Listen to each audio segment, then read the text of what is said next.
communauté lutte contre les attaques terroristes des éléments de la secte islamique Boko Haram. Les États-Unis veulent resocialiser les communautés victimes des exactions des ennemis de la paix à travers des activités socio-éducatives et d'animation communautaire.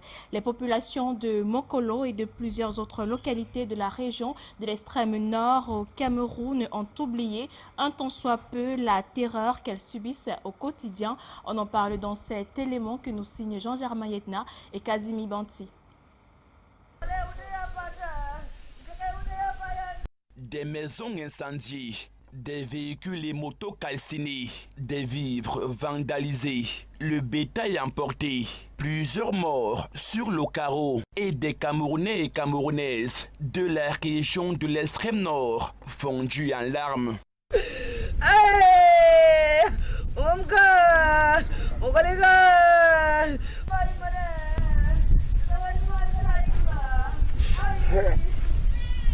Nous sommes en train d'aller à Koza parce qu'il y a l'insécurité à Mojobo.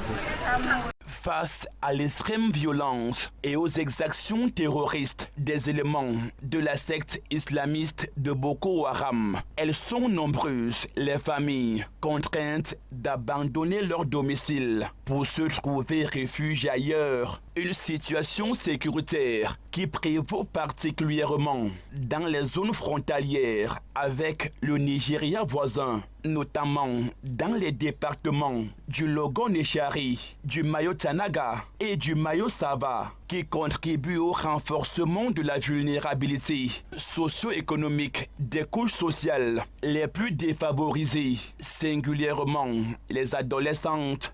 Notre objectif, n'est-ce pas, de faire sur le terrain, c'est de sensibiliser les enfants et les adolescents pour maintenir, n'est-ce pas, la paix au sein, n'est-ce pas, de la communauté.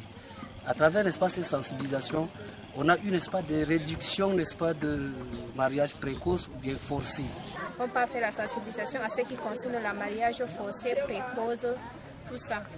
Parce que dans notre communauté, bien vrai qu'on est dans un village, vous voyez, c'est pas facile. Et sous scolarisation des jeunes filles aussi.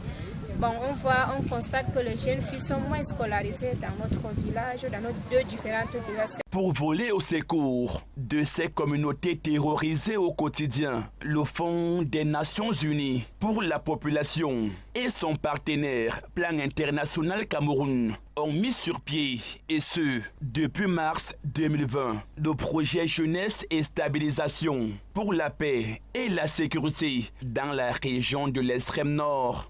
Il était question pour nous, à travers cette journée, d'organiser des activités récréatives, d'organiser une festivité dans le but de promouvoir la paix, la sécurité, le vivre ensemble, la tolérance et la cohabitation pacifique entre les différentes communautés.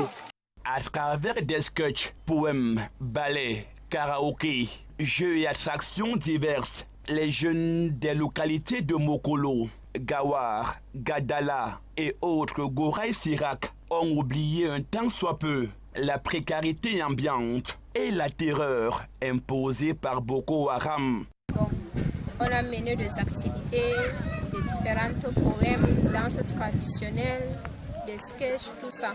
Vraiment, moi, je me sens vraiment très intéressant à ça parce que ça cherche à réunir les deux communautés et non seulement se stabilise parce que l'extrême nord est affecté par la crise de Boko Haram, si on peut le dire. Le mariage précoce n'est pas bon pour les jeunes. C'est pour cela que ça m'a pris conscience. Donc, même si maintenant on me dit que non, j'entends là-bas que non, la fille là veut se marier parce que c'est son père qui veut le faire aller en mariage. Je peux aussi aller lui donner conseil que non, le mariage précoce n'est pas bon. Des activités socio-éducatives et d'animation communautaire qui se veulent pérennes pour promouvoir le vivre ensemble dans la région de l'extrême nord Cameroun.